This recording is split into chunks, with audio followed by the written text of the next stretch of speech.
इस वीडियो में HTML start करने वाले हैं। तो ये आज HTML का ये पहला दिन है।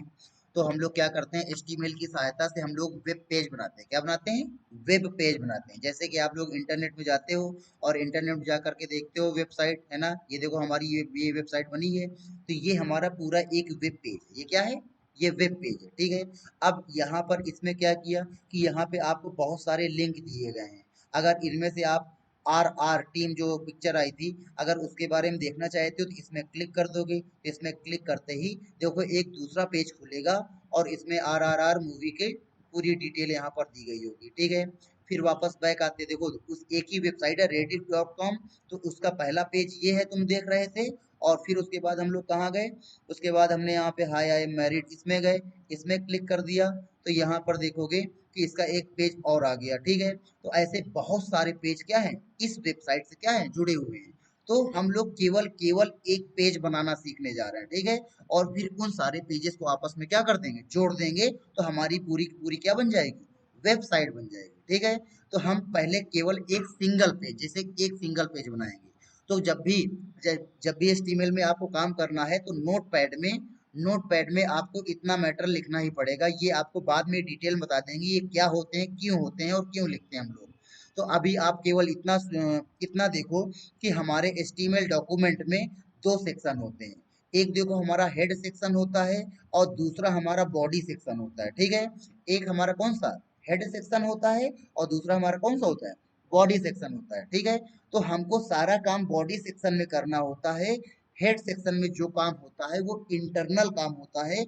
वो चीज हमारे वेब पेज में दिखाई नहीं देती है। अगर यहाँ पे हेड सेक्शन में हम कुछ कर देते हैं, कुछ लिख देते हैं, तो वो हमारे वेब पेज में नहीं दिखाई देगा।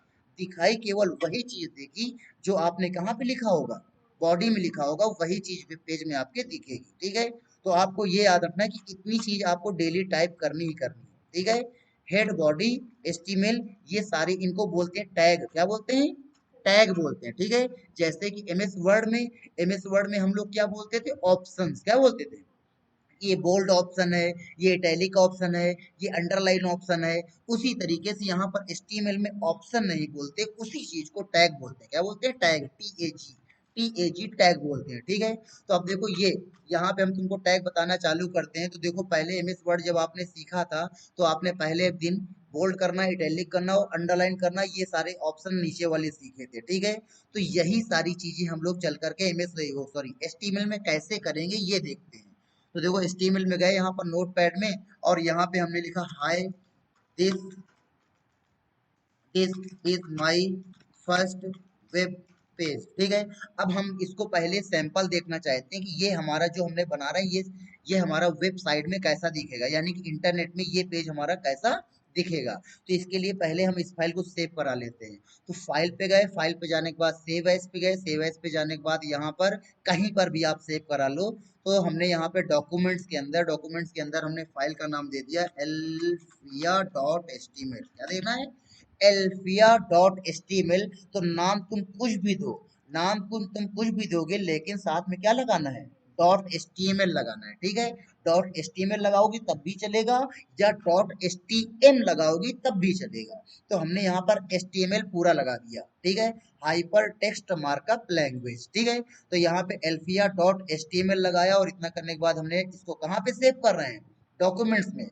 बस ये चीज तुम लोग नहीं ध्यान देते हो। अब नहीं ध्यान दोगे तो अब तुम लोग अपनी फाइल को ढूंढ नहीं पाओगे। तो देखो ये चीज ध्यान देनी होती है कि elfia.html नाम की फाइल डॉक्यूमेंट्स में जा रही है और सेव कर दी, ठीक। अब इंटरनेट एक्सप्लोरर को ओपन कराएंगे, चाहे गूगल क्रोम को ओपन कराएंगे, और यहाँ पे हम अपना वो पेज देखना चाहते हैं। तो यहाँ पे अपना वो पेज देखने के लिए कंट्रोल ओ करोगे, ओ फॉर ओपन। और ओपन करने के बाद आप कहाँ जाओगे, आपकी फाइल कहाँ पड़ी है, डॉक्यूमेंट्स के अंदर, ठीक है। तो यहाँ पे डॉक्यूमेंट्स में क्लिक करोगे, डॉक्यूमेंट्स में क्लिक करने के बाद यहाँ पे अपनी फाइल ढूंढोगे, एल्फिया, ठीक है। तो एल्फिया वाली फाइल ढूंढोगे। तो ये देखो यहाँ पर एल्फिया की फाइल आ गई, ठीक है। तो एल्फिया की फाइल हमने सिलेक्ट कर ली। सिलेक्ट करने के बाद यहाँ पे ओपन किया, तो ओपन करने के बाद देखो यहाँ क्या लिखा रहा, hi this is my first web page, है ना, क्योंकि उसमें यही मैटर लिखा हुआ है। अब वापस हम नोटपैड में आते हैं, ठीक है। और नोटपैड में आने के बाद यहाँ पे अब तुमको कुछ एट्रीब्यूट बताते हैं, ठीक है। अगर यहाँ पर वहां पे पूछा जाए एट्रीब्यूट क्या होते हैं, तो एट्रीब्यूट क्या होता है, जैसे बॉडी टैग है, तो बॉडी टैग की कुछ स्पेशल क्वालिटीज होती हैं, उन्हीं को बोला जाता है एट्रीब्यूट, ठीक है। बॉडी टैग की क्या होती है, कुछ स्पेशल क्वालिटीज होती हैं, उन्हीं को बोला जाता है एट्रीब्यूट। केवल बॉडी की नहीं होती, बहुत सारे टैग होते हैं, हर टैग की एक स्पेशल क्वालिटी होती है। तो देखो इसकी स्पेशल क्वालिटी क्या है, इसकी स्पेशल क्वालिटी बीजी कलर, क्या है, बीजी कलर है। बीजी कलर मतलब बैकग्राउंड कलर। इक्वल का साइन लगाओगी, इक्वल का साइन लगाने के बाद तुम इन्वर्टेड कॉमा लगाओगी, और इतना इतना करने के बाद यहाँ पर इस कलर का नाम दे दोगी, ठीक है। तो तुमने नाम दे दिया स्काई ब्लू, और इतना करने के बाद इन्वर्टेड कॉमा बंद कर दोगी, और फिर कंट्रोल एस करोगी, फिर वापस इसमें जाना है, इंटरनेट एक्सप्लोरर में जाना है, तो ऑल्ट टैब, ऑल्ट के साथ टैब का यूज करोगी, तो देखो यहाँ पर जितनी भी विंडो खुली होंगी, हम एक विंडो से दूसरी विंडो पे क्या कर सकते हैं, जा सकते हैं। लेकिन हम इंटरनेट में जाएंगे, और इंटरनेट जाने के बाद ऑल्ट क्या कर देंगे, ऑल्ट छोड़ देंगे, तो हमारे सामने ये विंडो आ जाएगी। अब यहाँ पर रिफ्रेश कराना है, तो रिफ्रेश कराने के लिए देखो यहाँ पर ये बटन होती है रिफ्रेश की, ठीक है, या रीलोड की, नहीं तो इसी की शॉर्टकट की होती है F5 करोगे, तो F5 करने से देखो हमारा बैकग्राउंड क्या हो गया, ब्लू कलर का हो गया। अब वापस देखो हमको नोटपैड में जाना है, तो माउस का कम ही यूज करेंगे, हमेशा कीबोर्ड का यूज करेंगे। तो फिर से हमने क्या किया, ऑल्ट टैप किया, ठीक है। ऑल्ट टैप से देखो हमको कहाँ जाना है, नोटपैड में जाना है, तो हम यहाँ पर नोटपैड में जाएंगे और ऑल्ट क्या कर देंगे, छोड़ देंगे।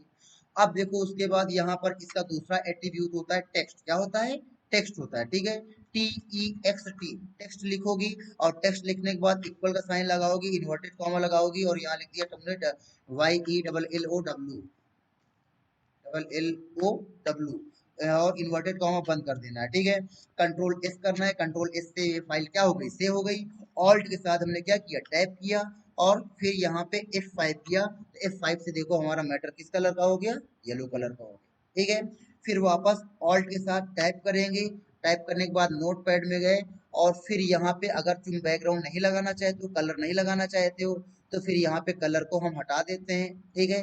कलर को हटाते हैं, और कलर को हटाने के बाद बैक फोटो लगाते हैं। तो फोटो लगाने के लिए हमको क्या काम करना पड़ेगा, यहाँ लिखना पड़ेगा बैकग्राउंड, ठीक है। बैकग्राउंड लिखोगी, इक्वल का साइन लगाओगी, इन्वर्टेड कॉमा के अंदर पूरा पाथ लिखोगी फोटो का, कि वो फोटो आपकी कहाँ पे पड़ी हुई है, ठीक है। तो सपोज करो यहाँ पे हम फोटो लगाने जा रहे हैं, वॉलपेपर,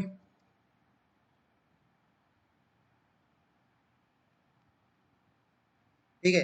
अब ये देखो फोटो पड़ी हुई है, इसका नाम बदल देते हैं, क्योंकि ये थोड़ा सा बहुत बड़ा कठिन नाम है इसका। तो राइट क्लिक किया, राइट क्लिक करने के बाद यहाँ पर रीनेम किया, रीनेम करने के बाद हमने इसका नाम दे दिया, तो सती नाम दे दिया, और सती नाम देने के बाद हमने एंटर कर दिया, ठीक है। अब ये सती नाम की जो फोटो पड़ी है कहाँ पड़ी है, सती नाम के फोल्डर के अंदर, ठीक है। और सती नाम का जो फोल्डर है कहाँ पड़ा है, वॉलपेपर के अंदर, और वॉलपेपर नाम का फोल्डर कहाँ पड़ा है, डी के अंदर। तो ये सती, सती नाम की फोटो तक पहुंचने का ये रास्ता है, कि पहले डी में जाना है, डी में जाने के बाद वॉलपेपर्स में जाना है, वॉलपेपर्स में जाने के बाद सती में जाना है, और फिर सती के अंदर सती डॉट PNG, ये पूरा नाम देना है, ठीक है। तो यहाँ पर गए, और यहाँ पर तुमने डी लिखा, डी करने के बाद यहाँ पे क्या लिखे हुए, वॉल पेपर्स, वॉल पेपर्स के बाद क्या है, सती नाम का फोल्डर है, सती नाम के फोल्डर के अंदर सती नाम की फोटो है। तो यहाँ पे सती डॉट क्या था, PNG था, इन्वर्टेड कॉमा क्या कर दूंगी, बंद, और कंट्रोल एफ करोगे, कंट्रोल एस करने के बाद अब यहाँ पे आएंगे वेब पेज में, और F5 करेंगे, तो F5 करते ही देखो वो फोटो यहाँ पे क्या हो गई, लग गई। आ गया समझ में। अब वो फोटो क्या है, थोड़ी छोटी है, तो पूरे वेब पेज में नहीं लग के आ रही है, तो ये सारा काम तुम फोटोशॉप में जाके कर सकती हो, अगर तुम चाहती हो ये केवल एक फोटो आए, ये नहीं कि ये ऐसा, तो फिर इस फोटो का साइज क्या करना पड़ेगा, तुमको बढ़ाना पड़ेगा। इतना बढ़ा दोगे कि ये फोटो यहाँ से लेकर यहाँ तक हो जाए, और ऊपर से लेकर नीचे तक हो जाए। तो ऐसे करके फोटोशॉप में आपको हमने साइज बढ़ाना और घटाना क्या कर दिया है, बता दिया है। ये देख लो चाहे तो, ये सती है, ये फोटो है। अब इसका साइज बढ़ाना या घटाना है, तो इसके ऊपर राइट क्लिक करेंगे, राइट क्लिक करने के बाद कहाँ चले जाएंगे, इमेज साइज में, और यहाँ पे इसकी लंबाई और चौड़ाई क्या कर सकते हैं, बढ़ा घटा करके सेव करा दोगे, और फिर उसको वहां पे जाकर के लगाओगे, तो ये पूरे पेज में आ रही होगी। आ गया समझ में, ठीक है।